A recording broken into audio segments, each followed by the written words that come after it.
Mheshimiwa Mkuu wa Mkoa, kwa ajili ya ufahamu wa jamii, napenda nilidadavue swala hili kwa kina kuanzia mwanzo mpaka mwisho na namna ambavyo tumelitekeleza tangu tulipopokea maoni ya timu na tangu ambavyo tumeyapitia maoni ya timu ili tuweze kueleza umma.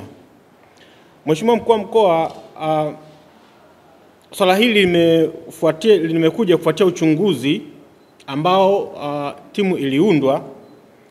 Na Mheshimiwa Mkuu wa Mkoa, ufuatiliaji huu wa mgogoro ulihusisha kutembelea uwandani pamoja na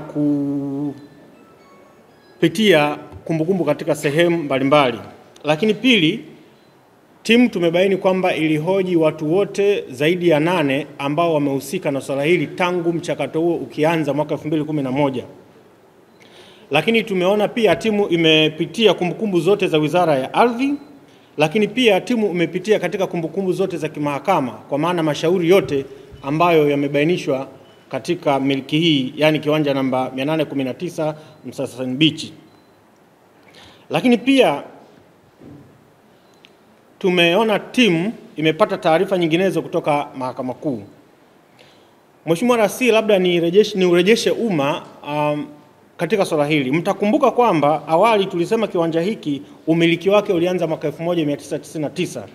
Mmiliki wa kwanza alikuwa ni Bariki Elisante Kenja. Na mwaka 2007 Bwana Bariki Elisante Kenja alihamisha miliki hii kwenda kwa Quality Real Estate, aliuza. Baada ya hapo miliki hiyo mwaka 2008 ilihamia kwenda kwa Quality Real Estate Company Limited, na baadaye kwenda kwa Justus M. Lugaibula ambaye ni marehemu mume wa mlalamikaji ambaye kwa sasa ni marehemu. Lakini pili, mwaka 2011 kwa mujibu wa kumbukumbu za msajili, Justus M. Lugaibula alihamisha miliki kwenda kwa Mohamed Mustafa Yusufali kwa njia ya mauziano ya shilingi milioni 262.5 laki. Ndugu waandishi wa habari, jalada la Wizara ya Ardhi linaonyesha uwepo wa zuio wa caveat iliyosajiliwa tarehe 11 mwezi wa 10 mwaka 2012. Zuio hiyo liliwekwa na Bi Alice Nyamwiza Pasco Haule akilalamika njama za mume wake kutaka kuuza nyumba hiyo ya ndoa bila ridhaa yake. Wakati mlalamikaji akiweka zuio hilo, hiyo miliki ilikuwa tayari imeshahamia kwa ndugu Mohamed Yusufali tangu mwaka 2011. Mheshimiwa Mwenyekiti, swala hili limefanywa uchunguzi, lakini pia nije kwenye kipengele cha mapitio ya sheria mbalimbali ambazo kamati imepitia katika sheria mbalimbali. Mheshimiwa Rasi, kamati imepitia katika sheria ya ardhi namba 4 ya mwaka wa 99. Lakini pili, imepitia katika mashauri mbalimbali yaliyohusu kiwanja hiki. Imepitia katika kesi namba 208 ya mwaka 2011 iliyofunguliwa katika Mahakama ya Hakimu Mkazi Kisutu, na hii ilikuwa ni Mohamed Mustafa Yusufali dhidi ya Justus Lugaibula. Lakini kamati imepitia pia katika kesi namba 389 ya mwaka 2020, shauri lilifunguliwa katika Baraza la Ardhi na Nyumba la Wilaya Kinondoni na Mohamed Mustafa Yusufali dhidi ya Justus M. Lugaibula na Alice Pasco Haule. Kamati ilipatiwa nakala halisi ya tuzo decree ya kesi husika. Mheshimiwa Rasi, decree hii ilikuwa ni consent judgment kwa maana waliridhiana mezani. Lakini pia Mheshimiwa Rasi, kamati tumeona imepitia kwenye kesi namba 3143 ya mwaka 2025. Kesi hii ilifunguliwa Mahakama Kuu mwezi wa pili 2025, na kesi namba 224/396 ya mwaka 2005. Mheshimiwa Rasi, kamati pia tumeona imehoji mashahidi mbalimbali. Kamati imehoji mashahidi zaidi ya 8 akiwepo mwanasheria aliandaa nyaraka za kukopeshana fedha na mauziano kati ya marehemu Justus M. Lugaibula na Mohamed Mustafa Yusufali.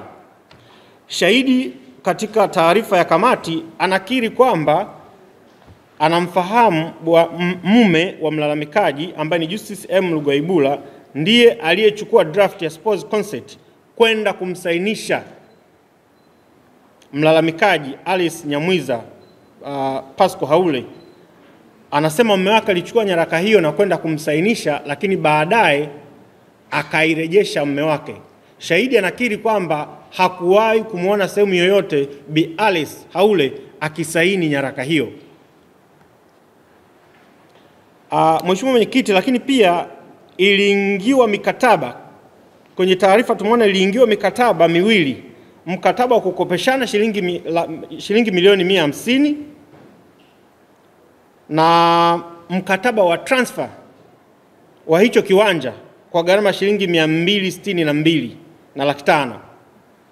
Na mikataba hii yote miwili ilihusisha kiwanja kimoja, kwamba ukishindwa kulipa deni milioni 150 ifanyike transfer kwa thamani ya milioni 262.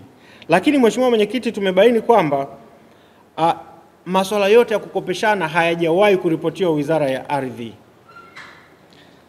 Mheshimiwa Mwenyekiti, yaliyobainika, kamati imethibitisha kuwa nyumba iliyopo kwenye kiwanja namba 819 Msasani Beach imekuwa ikimilikiwa kihalali na Justice M. Lugaibula na kuwa nyumba hiyo ni mali ya ndoa, matrimonial property.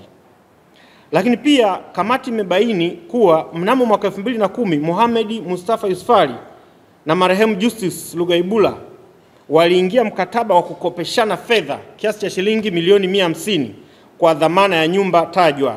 Lengo kuu ni mkopo, sio kuuza nyumba. Mheshimiwa Rasi, kamati imebaini kuwepo kwa mkataba wa mauziano wa nyumba hiyo baina Mohamed Mustafa Yusufali na Justice M. Lugaibula mwaka 2010, ambapo ilikuwa ni takwa la mkataba huo kwamba ikitokea Justice ameshindwa kulipa deni hilo, basi dhamana nyumba ihamie kwa Mohamed Yusufali. Kamati imethibitisha kuwepo kwa mashauri kadhaa kuhusiana na miliki, nimeshaeleza. Kamati imethibitisha kuwa Mohamed M. Yusufali aliliomba Baraza la Ardhi na Nyumba wilaya Kinondoni wamalize kesi hii kwa maridhiano kwa njia ya makubaliano, na hilo lilifanyika na kuthibitika kwa kuwepo kwa deed of settlement. Na Mheshimiwa Rasi, deed of settlement ambayo tumeiona, kamati iliomba directly kutoka kwenye Baraza la Ardhi na Nyumba husika. Mheshimiwa Rasi, kamati pia tumeona imethibitisha pasi na shaka kuwepo kwa tuzo decree ya Baraza la Ardhi na Nyumba Kinondoni ambayo ina makubaliano deed of settlement baina Mohamed Yusufali mdai na Justice M. Lugaibula na Alice Haule wadaiwa ya kumaliza mgogoro na madai yanayohusiana na nyumba iliyopo kwenye kiwanja namba 819 Msasani Beach, Dar es Salaam.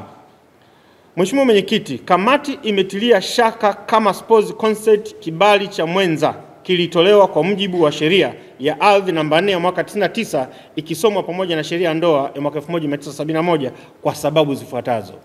Moja, Mheshimiwa Mwenyekiti, kamati haikufanikiwa kuona spouse consent, idhini ya mwenza ambayo ni halisi, yani original copy, licha ya pande zote kutakiwa kuwasilisha nyaraka hiyo katika kamati. Mheshimiwa Mkuu wa Mkoa, pia Bibi Alice Haule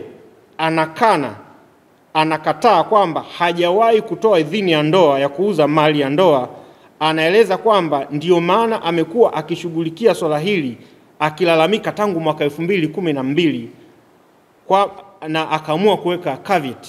Kwa hiyo anakana kwamba hakuwahi kutoa spouse consent.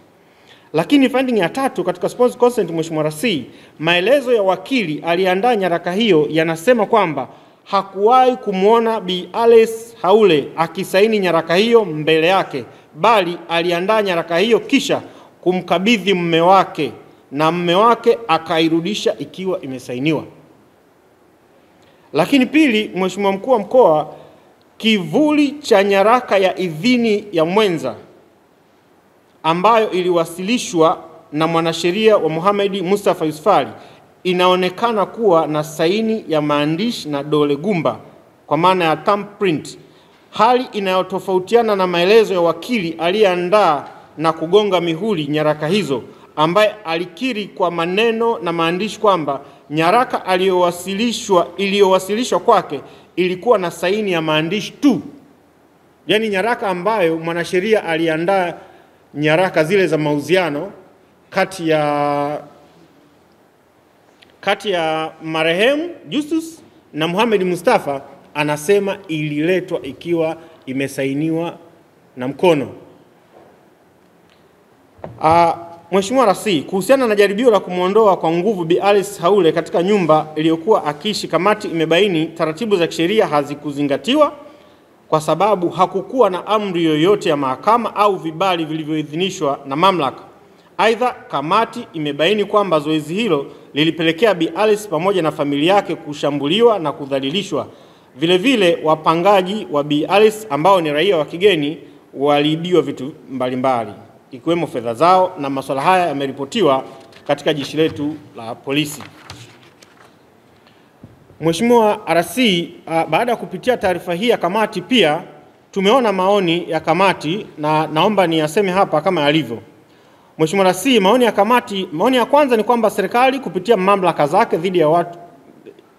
zake zichukue hatua dhidi ya watu binafsi na makampuni yanayojihusisha na ukopeshaji wa fedha bila kufuata sheria, kanuni na miongozo ya serikali.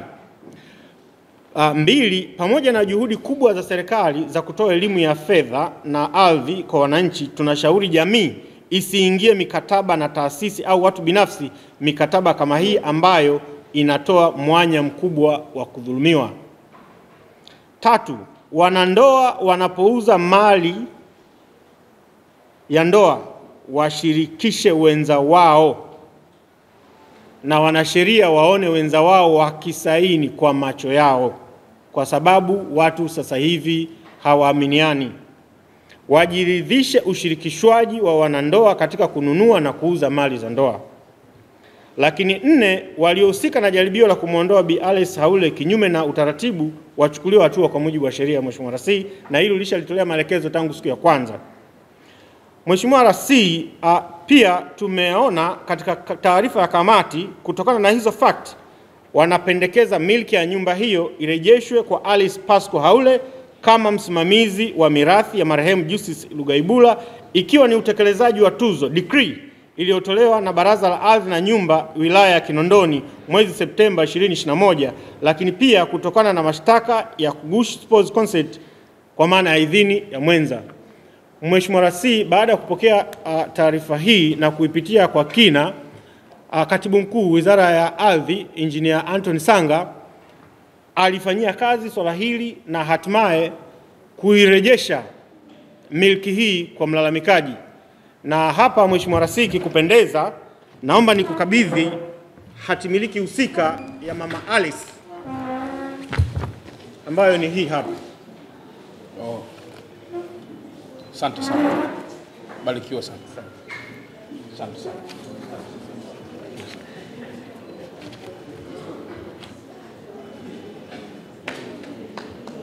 Nawashukuru sana. Asante.